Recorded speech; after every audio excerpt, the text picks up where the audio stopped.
প্রথম বিষয় তুরানন্দজি মহারাজ বলছেন যে ধ্যান আর কর্ম। মূল প্রশ্নটা হলো যে নারায়ণ সেবা তো করতে বলা হয়েছে নিষ্কাম কর্মে, নারায়ণ বোধে সেবা, ঠিক আছে। আর ধ্যানেতে তো আত্মবোধ বা সেবা তো আত্মবোধ, যাই বলুন না কেন। কেউ কেউ লোক বলে যে ধ্যানে হবে কর্মে হবে না, কারণ কর্মটাকে ছোট মনে করে কেউ কেউ। তুরানন্দজি মহারাজ ঠিক বলছেন না ভুল বলছেন বা আমাদের সাথে মিলছে না কেন বিষয়টা, ঠিক আছে। কারণ যাদের সোকল সেবা করতে দেখা যায় তাদের মোটিভ আলাদা। অনেক সময় যেটা বলা হলো, কেউ যোগ করছে দেখা যাবে সুন্দর হওয়ার জন্য করছে, শরীর ঠিক রাখার জন্য করছে, সুগার সারানোর জন্য করছে, সে তো হিসাব মতো যোগ করছে। বলতে পারবেন একদম রাজযোগ ঘটযোগ সব করছে বসে, প্রাণায়াম আপনার 1 ঘন্টা বসে প্রাণায়াম করে দেবে, তার মানে কি সে যোগী? এই হলো মূল বিষয়। দেখুন, ধ্যান যদি সংবেদনশীলতায়, পরম সংবেদনশীলতায় রূপান্তরিত না হয়ে যায়, তাহলে সে ধ্যান কিন্তু যান্ত্রিক, ওই যেটা বলছেন কলা চটকানো, ঠিক। এখানে তুরানন্দজি মহারাজ বা যে কোনো প্রাজ্ঞ ব্যক্তি, কথা একটা কনটেক্সটে হচ্ছে, এটা মাথায় রাখতে হবে, কিন্তু আমি আমার অনুভব রাখছি, ঠিক আছে। কোথাও একটা মিস করেন, কোথাও একটা ভুল করেন। কি ভুল? ভুল নয়, কখনো কখনো ভুলও বলবো না, কখনো কখনো এটা এসে যায় কথা বলতে গেলে তর্কের খাতিরে। কি ভুল? ব্যক্তি নিজের জার্নিটা দেখতে ভুলে যায়। তুরানন্দজি 16 বছর বয়সেই নিষ্কাম সেবাকে উপলব্ধ হননি, 5 বছর বয়সেই বুঝে যাননি। তুরানন্দজি নিজে ঘন্টার পর ঘন্টা ধ্যান করতেন। যেই কথাটি তুরানন্দজি মহারাজ জীবনের শেষ প্রান্তে গিয়ে বলছেন, সেটি জীবনের প্রথম প্রান্তে তুরানন্দজি মহারাজ নিজেই করতেন না। হয়তো অ্যাটিটিউড ছিল, কিন্তু ম্যানিফেস্ট হয়নি। তখন তো গীতার প্রত্যেকটি শ্লোকের উপরে 3 দিন ধরে ধ্যান করাটাই ওনার কাজ ছিল। তখন যদি কেউ বলতো এই ওঠ, ঝাঁট দেখবি, চল, বুঝে যাচ্ছে, তাহলে বিষয়টা কিন্তু খেলতো না, বিষয়টি কিন্তু প্রকাশিত হতো না। দেখো, কর্ম উদ্দেশ্য নয়, একদম ঠিক কথা, যেটা ও বললো বলে মনে পড়লো। কিন্তু অবশ্যই কর্ম উপায়। উপায় মানে কোনো খোঁজ নয়। কর্ম প্রথমত তার সহজাত ঘটে, কিন্তু এটা জিনিস ভুলে গেলে চলবে না। কর্মের আগে, নিষ্কামতার আগে একটা কর্তা আসে, যে কিছু করতে চায়, তাই না? তাকেই কিন্তু কোনো কর্ম দেওয়া হয়। কর্ম জীবনের উদ্দেশ্য নয়। এখন যদি ও বলছে, আমি যদি বলছি কেন রে লেখাপড়া করতে গেলি, কেন করতে গেলি? এত সংকল্প করে পরীক্ষা হবে, সেজে গুজে দইয়ের টিপ নিয়ে কেন করতে গেলি? সহজ উত্তর কি? তখন কি আমি বুঝেছি জিনিসের অর্থ মহারাজ কি, শ্রীরামকৃষ্ণ কি, এটা ওটা কি। স্বামী বিবেকানন্দ পর্যন্ত বললেন, আমরা কি তখন অত কিছু বুঝতাম? ধ্যান কি, মুক্তি কি, বৈরাগ্য কি? ঠাকুরের ভালোবাসায় থেকে গিয়েছিলাম। বুঝে যাচ্ছে বিষয়টা? এই যে স্থিতিটা, যখন এই সময় সে কিছু তখন গুরু কি করে? তাকে ধ্যান দেয় না, কারণ তার মধ্যে কর্তা বসে আছে। কর্তা যতক্ষণ বসে আছে ততক্ষণ ধ্যান হবে না। ধ্যান আপনার সহজ স্থিতি। বসে ধ্যান করার কথাই কিন্তু বলছি। বসে ধ্যানও তো অরিজিনাল হতে হবে। প্রথাগত ধ্যানের মধ্যেও তো কিছু পেতে হবে, তাই না? গুরু প্রথমে কি দেন? প্রথমে যাকে নিষ্কাম কর্ম বলা হয়, আমি আগে বলেছি, তা নিষ্কাম কর্ম নয় একজন শিষ্যের জন্য, একটা সাধকের জন্য। তা কি? তা আজ্ঞাবহতা, তা অহং শূন্যতার পথে যাওয়া, যাতে ধ্যানকে উপলব্ধ হতে পারো। ইট লুকস লাইক নিষ্কাম কর্ম, দেখলে মনে হয় নিষ্কাম কর্ম। আমি এটাকে গীতার ভিডিওতে বলছি, নিষ্কাম কর্মের চেষ্টা, প্রতিষ্ঠা নয়। করতে করতে কি কি বলা হয়? কার গুমুট পরিষ্কার করতে ভালো লাগে? বলে করো। কেন? কারণ তোমার ভালো লাগা মন্দ লাগার উপরে যাও, এটাই তোমার ধ্যানের আসন হবে। কারণ এরপরও প্রকৃতি তোমাকে টানবে এদিকে ওদিকে সেদিকে, তখন তোমার ধ্যানের আসন নড়বে, ঠিক আছে? তো প্রথমে যখন নিষ্কাম কর্ম, এই প্রথমের যে নিষ্কাম কর্মটা, এটাতে কিন্তু সাধক রস পায় না, তার গঠনের পিরিয়ড। এইটা কিন্তু আমি একটু আগে কথা বলছিলাম, এটা কিন্তু শুধু ডেলিবারেটলি হতে হয়। তখন ও যেমন বলছিল, কোনো গুরু, কোনো মাধ্যম, যে কোনো সহায়ক কাজে লাগে, ব্যক্তির কর্ম মাধ্যম হয়, কর্ম মাধ্যম এখানে ধ্যানকে উপলব্ধ হবার। ঠিক আছে, তো প্রথমে কর্ম এসে গেল জীবন। কোনো মাধ্যমে আমরা কোথাও না কোথাও নিজেদের উপরের যে আবরণগুলো সেগুলো সরাচ্ছি, কিন্তু স্বতঃস্ফূর্তভাবে ডেলিভারি। এটা আমি একটু আগে বলছিলাম, আমি গুরু করেছি, আমি জীবনে চূড়ান্ত অনুভবে পৌঁছাতে চাই, কিন্তু আমার এখন কি হচ্ছে আমি কিছু বুঝতে পারছি না। এই সময়তেই গীতা বলে, নচিকেতা বলে, শ্রদ্ধাবান লভতে জ্ঞানম। ওয়েট হবে। কর্ম উদ্দেশ্য নয়, কর্ম চিত্ত শুদ্ধির হেতু, কারণ। আর আমি চাই চিত্ত শুদ্ধ, কারণ আত্মা আর কিছু নয়, শুদ্ধ চিত্তকেই আত্মা বলে। তো চিত্ত শুদ্ধির মাধ্যম এটা। যেই ঝাঁটা দিয়ে ঝাঁট দেওয়া হয়, ঝাঁট দেওয়ার পরে ঝাঁটাকেই লুকিয়ে রাখা হয়, দেখতে ভালো লাগছে না, কিন্তু ঝাঁটা মাধ্যম ছিল। তাই কর্ম অহেতুক নয়। এই জন্য একটু আগে ব্রহ্মচারীর কথা বলতে গিয়ে বললাম, ব্রহ্মচারী সে যে নিজেকে গড়তে কর্ম করে, এইটাই আজ্ঞাবহতা, যেমন ট্রেনিং পিরিয়ড। ঠিক আছে, এটা চলতে থাকে। এরপরে সহজাতভাবে তার ধ্যানের আসন তৈরি হয়। এই ধ্যানই হলো প্রকৃত ধ্যান।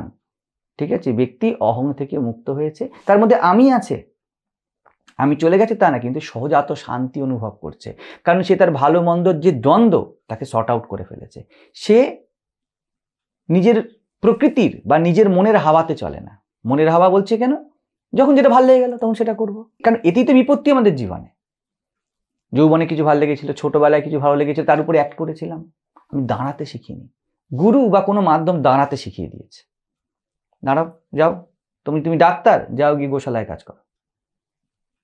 আমার ডাক্তারের অহংটা, আজ আমার উপর যে আবরণ, ওটা সরাতে সহায়ক তত্ত্ব গোশালায় কাজ করা। এটা নিষ্কাম কর্মের চেষ্টা, কিন্তু এর মধ্যেও কিন্তু ব্যক্তিকে স্বচ্ছন্দ হতে হবে, নাহলে কিন্তু হবে না। যেটা ও বলছিল, যোগ করছে বটে, কিন্তু উদ্দেশ্য কি? কখন গুরুর আসনে বসে পড়ি, হতে হবে না। যে শ্রদ্ধাবান হবে, যে বলবে যোগের জন্য আমাকে এখন গোশালা পরিষ্কার করতে হবে, আমি স্বেচ্ছায় স্বীকার করলাম, এই মাত্র এগোবে, এছাড়া কেউ এগোবে না। হাজার কর্ম মুক্তি দেবে না, ভালো করে এটা মাথায় রাখো। কোটি কোটি কর্ম মুক্তি দেবে না, যখন বলবেন স্বেচ্ছায়।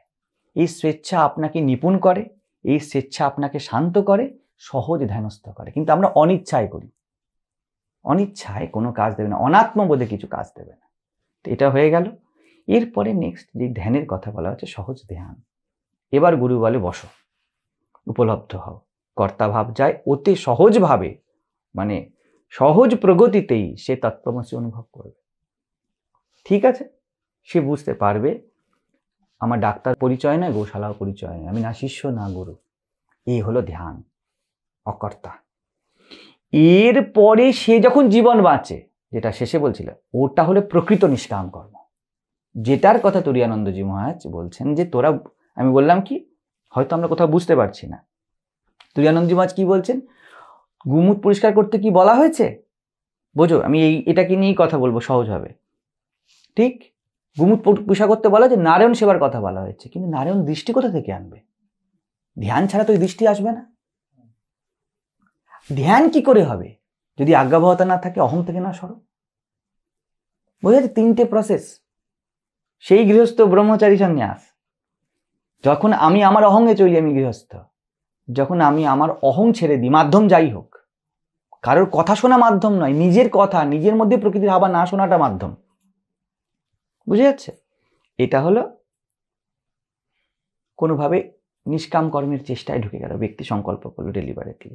এরপরে তার মধ্যে সহজাত অনুভব আসে, ওই অনুভবের চোখেই মাত্র গুমুট পরিষ্কার করাকে নারায়ণ সেবা দেখা যেতে পারে, যেটার কথা তুরীয়ানন্দজি বলছেন। কিন্তু এইখানে যে কনটেক্সটটা এসেছে তাতে কিন্তু এই আগেরটি, তার যে অনুভব নেই, তার কথা জড়িয়ে গেছে। বলছি তোমরা দেখতে পাচ্ছ না, কি করে দেখবে ধ্যানস্থ না হলে? দেখতে তো পাবে না। আর ধ্যানস্থ কি করে হবে যদি অহং না সরে যায়? তাই প্রথমে নিষ্কাম কর্মের চেষ্টায় কিন্তু আজ্ঞাবহতাই থাকে। মাথায় রাখুন, আজ্ঞাবহতা ডেলিভারেট হতে হবে। আপনি ঠিক করেছেন আপনি আজ্ঞাবহ হবেন, আপনি কর্মকে মাধ্যম করেছেন পরিষ্কার, কিন্তু কর্ম ছাড়া হবে না, কর্ম দিয়েও হবে না, কর্মকে মাধ্যম করে হবে। করে আপনি যে সহজাত শান্তকে উপলব্ধ হলেন, আপনার সত্তাকে উপলব্ধ হলেন, তার ধ্যান। এবং এই ধ্যানের আসনই কিন্তু আপনাকে পরম সংবেদনশীল করবে। যেটা বলছে কনসিয়াসনেস অ্যাট মোমেন্ট, এটা শেষের কথা।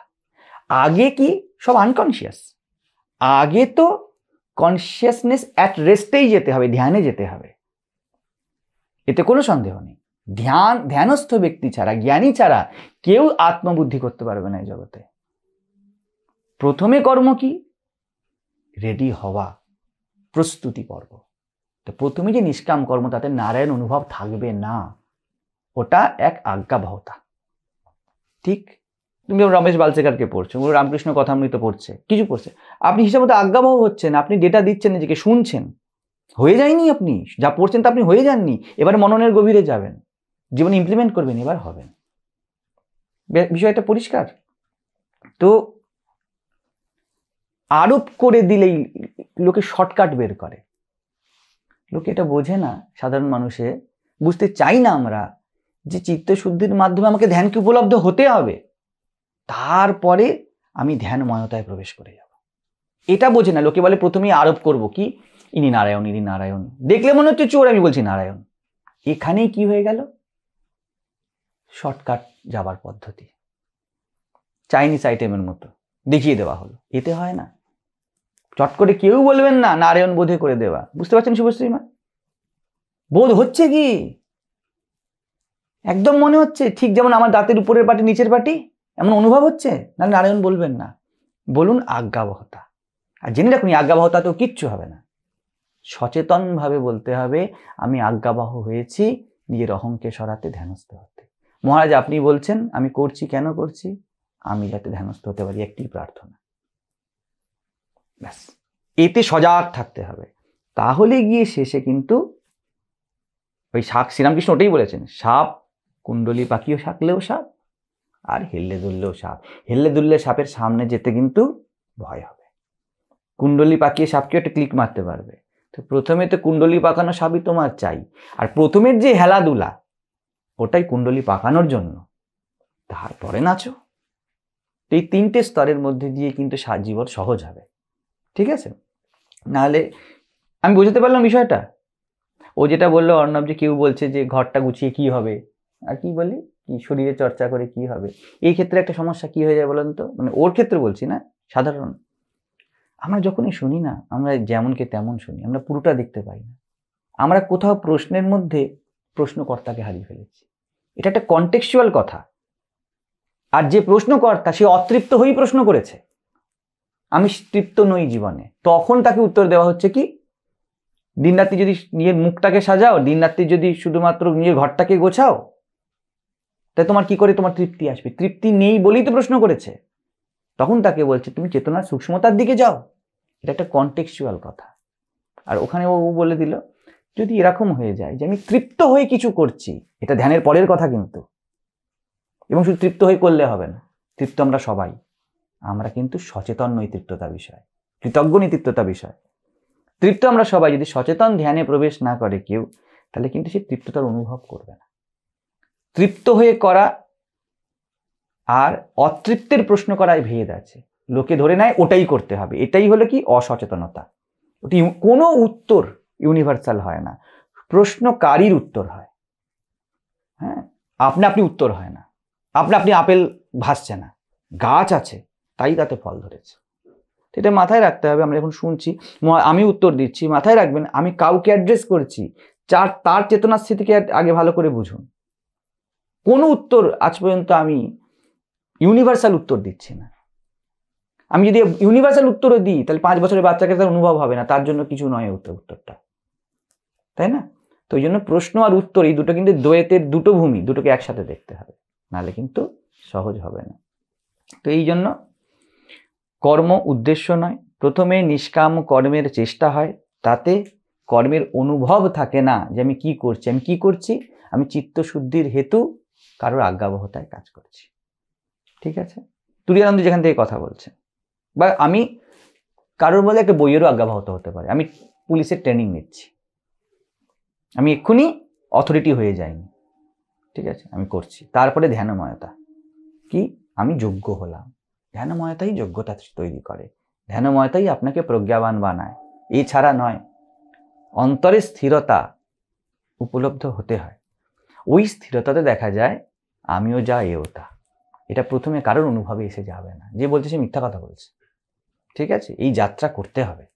মাথায় রাখবেন, আপনাদের আবার টেন্ডেন্সি সবার থাকে, যাত্রা করার কথা বলেছি, বসে পড়ার কথা বলিনি কিন্তু। মহারাজ আপনি সারা জীবন যা বলবেন করে যাবো, ভেড়ার পাল নয় এখানে। কেন করছো ভাই? তোমাকে মহারাজ হয়ে যেতে হবে। মহারাজ হয়ে যেতে বলে আমার মতো হয়ে যেতে হবে না, তোমাকে জাগ্রত হতে হবে, নাহলে কিছু হবে না। সারা জীবন সা সা বলছি, সারা জীবনই গলাটা কাঁপছে, আর বলছি সা বলছি তো, সা বলছি তো, করে যাও সারা জীবন সা সা, কিচ্ছু হবে। সা হলো কি, এটা পরম সংবেদনশীলতা, জাগ্রত থাকতে হবে। ঠিক আছে, জাগ্রত ব্যক্তির ধ্যান হবে এবং ধ্যানীর কাছে পুরো জগৎ জাগ্রত বলে অনুভব হবে। যতক্ষণ নাই অনুভব হচ্ছে ততক্ষণ পর্যন্ত নিষ্কাম কর্ম হয় না। ঠিক আছে।